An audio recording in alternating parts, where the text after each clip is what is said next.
안녕하세요. 오늘은 성범죄 고소장, 고소장 중에서 구속요건 해당성, 원래 범죄가 성립하려면 세 가지 요소가 있었는데 구속요건 해당성 위법의 책임인데 이 구속요건 해당성을 자세히 쪼개서 보고요. 그 다음에 또 고소를 당했을 때 방어하는 측면에서 의견서 진술서 어떻게 쓰는지 간단히 해보겠습니다. 제가 이 동영상에 많이 올렸는데 매일 바빠서 걸어다니면서 아니면 법원 앞에서 하니까 좀 앉아서 해달라는 구독자님들이 계셔가지고 여기 있는데 이거는 일부일 뿐이에요. 사건마다 다 다르기 때문에 그 사람에 따라서 또 깊이 들어가야 되니까 참고만 하시고 의뢰 주시면 제가 최선을 다 그리고 좋아요와 구독도 잊지 않았으면 좋겠습니다.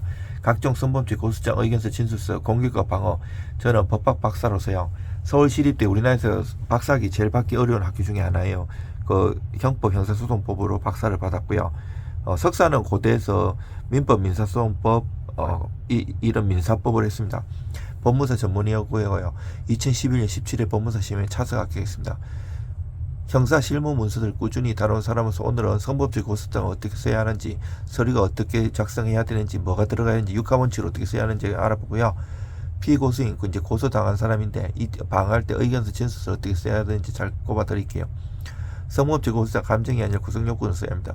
성범죄 사건의 특성상 억울함도 크고 분노도 큽니다. 그런데 수사기관이 움직이는 것은 분노의 크기가 아니라 사실 증거 법적 구조입니다. 고소장이 실패한 순간 대부분 하나입니다. 무슨 일이 있었는지는 많은데 범죄가 성립하는 이유가 빠져 있습니다. 고소장 크게 3개, 5가지 블록으로 쓰는데 범죄 사실, 일시, 장소, 행위, 상대방 경과, 강제, 위력, 동의 여부, 여기 제일 중요해요. 이거를 잘 핵심을 딱 잡아야 돼요. 그리고 전후수 정황, 연락, 만남, 거절, 저항, 도움 요청, 이후 행동, 증거 목록, 객관 증거 우선 순서와 객관적인 증거를, 중요한 증거를 앞에 임팩트하게 딱 넣어야 돼요. 그리고 처음에 다 넣어야 할지 차차에 넣을지 이것도 작전을 잘 써야 돼요. 사건마다 달라요. 처벌 의견 수사 요청, 여기서 가장 중요한 게 2번인데 강제, 위력, 동의 여부. 성범죄는 유형이 달라도 결국 자주 싸우는 쟁점이 비슷해요. 성범죄도 뭐 강간죄, 중강간죄, 뭐 강제추행죄부터 해서 지하철에서 일어나는 것부터 해서 공정미술자에서 추행죄부터 많아요. 노멀하게만 썼어요. 다 쓰면 여러분들이 막 1시간, 2시간 강의하는 걸 좋아하기 때문에 학교에서 몇 시간도 강의하지만 여러분들이 듣는 사람이 없어요. 사실 동의가 있었냐 없었냐, 강제 위력 위계가 있었냐, 진술의 일관성과 객관 증거의 결합, 사후행태의 합리성, 연락, 신고 시점 등. 고소장은 내가 얼마나 힘들었는지도 필요합니다. 하지만 그건 구속요건을 세운 뒤에 마지막에 강하게 밀어붙여야 합니다. 순서가 바뀌면 문서가 흔들립니다. 범죄 사실은 이렇게 씁니다. 날짜, 시간, 동선, 대화, 행위. 성범죄 고소장은 묘사가 필요합니다. 다만 선정적으로 쓰라는 것이 아닙니다. 수사기관이 재구성할 수 있을 정도의 구체성이 필요하다는 겁니다. 그날 술을 마실 곳가 아니라 몇 시에, 어디서, 누가 동서, 어떤 이동, 어떤 말, 어떤 시체적으로 있는지. 고소장은 육하원칙으로 언제 어디서 무엇을 이렇게 구체적으로 잘 써야 돼요. 그림그리시 디테일하게.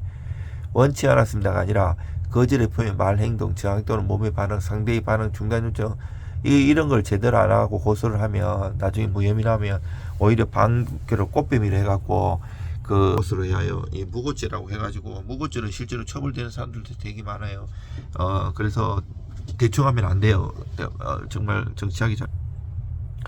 여기서 팁 하나, 문장을 길게 쓰지 마세요. 성범죄 문서는 짧은 문장, 시간 순서, 번호가 압도적으로 강합니다. 2026년 2월 8일 이렇게 해갖고 몇 시경에 2번 출구 앞에서 피고를 만났고 22시 40경에 주점에서 소주 한 병을 함께 마셨고 몇 시경에 피고순이 집 때려주겠다고 말했고 이렇게 말했고 어디서 몇 시에 오피스 엘리베이터 안에서 피고순이 갑자기 팔을 잡아 걸었고 저는 하지 마세요 싫어 이렇게 말했는 거예요. 정확하게 이렇게 수사기관의 일련소가 장면이 제공된 그림 그리듯이 증거는 많은 것보다 강한 것부터 객관적인 걸 실종해서 성범죄에서 흔히 말하면 증거가 없어요. 하지만 실제로는 증거가 정리가 안 된 경우가 더 많습니다. 사실 이 대학원에서는 몇 주 동안 강의를 해요. 이게 원래 형사는 증거가 있어야 돼요. 증거 재판에 증거가 없으면 안 되는데 원래 저기 유명한 정치인 중에 안모 씨 있잖아요. 그때 이제 확립된 개념인데 이 증거가 없어도 이제 성인지 감수성이라 갖고 이제 피해자가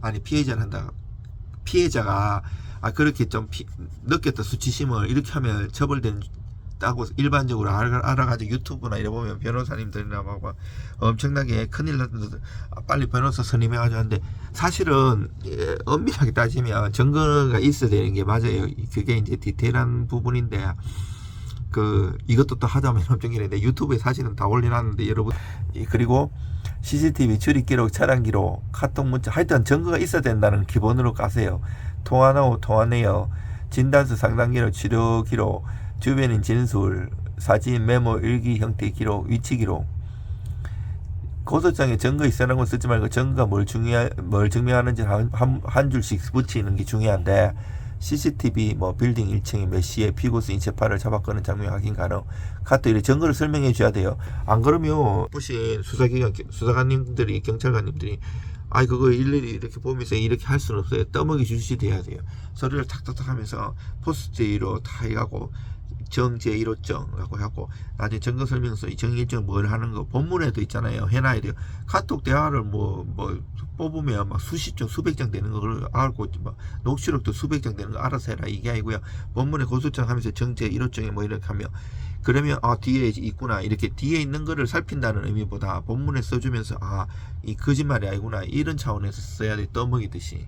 그리고 수사 요청은 감정 호소가 아니라 액션 리스트로 고소장 마지막에 이렇게 적으세요. CCTV 확보 요청, 기간 명시, 보관기간 짧은 신속 확보, 피고수인 휴대폰 포렌식 필요성, 삭제 가능성 언급, 참고인 조사 요청, 무엇을 들었는지 요지, 대질 조사 필요 여부, 정면 충돌 쟁점. 서로 고소인 조사를 해요. 고소장 쓰면 맨날 며칠에 만나고 고소인 이렇게 다 조사한 다음에 범죄가 있을 것 같으면 피고소인 불러가지고 또 피고소인 조사하는데, 둘이 너무 상반되면 성범죄뿐 아니라 어떤 죄들도 대질신문을 잡아갖고 대질도 하고 이래요. 그리고 거탐도 태워요. 거짓말 탐지기. 거짓말 탐지기 증거 능력은 없지만 크게 물어봐요. 그래 너무 빼고 이러면 거짓말 하는 걸 들 수 있잖아요. 그런데 또 거의 너무 응하면 이게 또 약을 먹는다든지 이렇게 안 맞는 경우에 자기가 의도하지 않았는데 거짓으로 나올 수도 있기 때문에, 그거는 정말 고도의 그때그때 달라. 이것도 또 얘기하자면 너무 길어갖고 이런데, 하여튼 그때그때 달라요. 그래서 안 돼. 그리고 그런 반대로 피고소인 측 방어 의견서 진술서 어떻게 써나. 이제 방어 이야기를 넘어가겠습니다. 성범죄 방어는 감정적으로 대응하면 거의 무너집니다. 핵심은 단어나 사실관계 구조화입니다. 방어 문서는 사무처 하러 나 이제 피고소인 조사하러 갔어요. 그럼 만약에 내가 안 했을 수도 있잖아요. 울어서 터진다고 나 가슴을 째서 보여주고 싶다고 이렇게 했을 게 아니에요.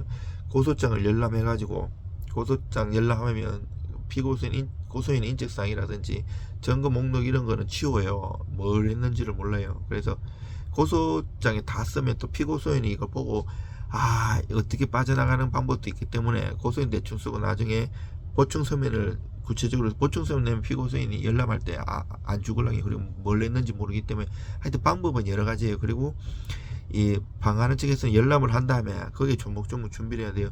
이 방어 안 하고 변호사 선임하고 이게 중요한 게 아니에요.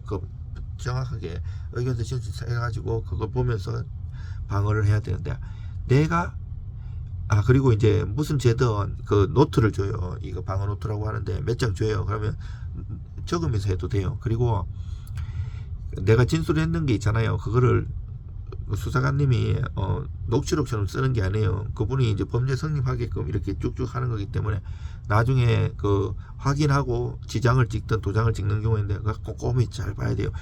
막 정치인들은 막 10시간 20시간도 본다 그러잖아요. 근데 너무 오래 하면 또 미연타로 바뀌니까 1시간 내로 이렇게 죄송한데 보통은 안 보고 막 도장 찍는 게 있는데 큰일 납니다. 그리고 법리적으로 잘 반박해야 돼요. 부인 다툼의 범위 명확함. 전부 억울이 아니라 접촉은 있었으나 강제는 없었다. 동의가 있었다. 일부 사실은 맞으나 핵심은 다르다. 저는 쟁점을 정확히 객관적을 중심으로 동의 정황 입증, 사건 전후 메시지, 만난 경위, 이동 방식, 귀가 과정, 다음날 연락 등. 다만 유의 피해자 비난 프레임은 유격화가 큽니다. 방어는 인격 공격이 아니라 사실과 법률을 해야 합니다. 진술의 톤, 단정, 절제, 일관성. 저는 절대 그런 사람이 아닙니다라는 약합니다. 이러면 안 돼요. 당시 대화 내용과 이동 경위는 알려갖고 이 자료를 동의 또는 강제 부적합니다. 탄핵해 줘야 돼요. 의견서 구성 예시. 이거 본인이 쓰면 돼요. 꼭 변호사를 선임할 필요는 없어요. 사건 개요 및 쟁점, 사실관계 정리, 다툼 포인트, 강제 위력 부재, 동의 정황, 진술 신빙성, 객관 증거 정리, 결론 불송치 혐의였음 또는 최선의 판단 등 피해자 진술서 핵심. 불필요한 수사기관 비난 금지. 이 비난해봤자 좋을 게 어디 있어요. 조심해야죠. 겸손하면서 당당하게. 기억이 불명확한 부분은 추정으로 단정하지 말고 그럴 리가 없다보다 그날의 구체적 경과가 방어력.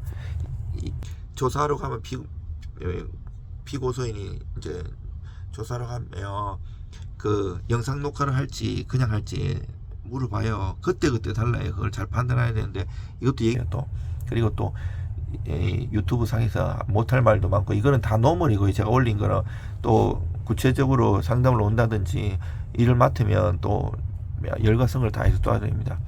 성범죄의 문서는 한방이 아니라 구조입니다. 고소든 방어 등 성범죄 사건은 진술만으로 가는 사건이 아니고요. 진술은 반드시 객관적으로 기록되어야 하고 문서는 반드시 구속요건 쟁점 위에서 움직여야 합니다. 고소장은 피해 사실을 수사 가능한 형태로 바꾸는 설계도고요. 의견서 질서도 억울함을 판단 가능한 구조로 바꾸는 정립이에요. 여기까지 이해하시는 여러분은 이미 문서 절반을 읽은 겁니다. 원하시면 다음 영상에 유형별 체크리스트 아예 템플을 치워드리겠습니다. 앞으로 계속 조금씩 촬영해 드리겠습니다. 예를 들어서 만약에 녹취록 뜨는 것도 막 엄청나게 막 대화 많이 했는 걸 다 하는 게 아니고 조금씩 하면 그 위 변조 때문에 안 되고요. 한 부분을 하는 건 괜찮아요. 그리고 또 이 카톡 대화 등 이런 하면 막 수백 장 이런 게 아니고요. 나중에 수사관님이 달라고 할 수도 있어요. 전체를 다 이렇게 그 CD에 담아가지고. 그런데 그렇게 하기 전에는 중요한 포인트마다 이제 고소장에도 딱딱 쓰고 정거도 일정 부분 넣으면 돼요. 만약에 이 부분을 하면 앞뒤 맥락이 되도록 몇 페이지까지 넣어야 되지. 요것만 똑 따라가고 하면 그 맥락을 모를 수가 있어요. 그리고 포렌식도 많이 하는데 카톡도 이게 현 상황에서는 이 수사기관에서 근무하시 나가지고 그 포렌식으로 하시는 분들도 있지만 경찰력이 지금은 그 포렌식 수사하는 게 국가기관 하는 게 제일 좋기는 해요. 근데 사제를 써보면 돈도 많이 들어가는데 이게 단톡방 전체에서 탈퇴하고 이런 거는 살릴 수 있어요. 막 이렇게 다 하면. 근데 일정한 부분 만약에 뭐 자기 불륜하다가 그 아내가 볼 거고 일정한 부분 지운 거는 안 살아날 수 있어요. 근데 이게 또 달라요. 컴퓨터 카톡에 또 따로 남아 있는 경우도 있고요. 이것만 해도 또 몇 시간 또 강의를 해야 돼요. 하여튼 도움 되시면 다 했나요? 좋아요, 구독 드리고 그리고 의뢰 주시면 제가 최선을 다해서 도와드리겠습니다. 감사합니다.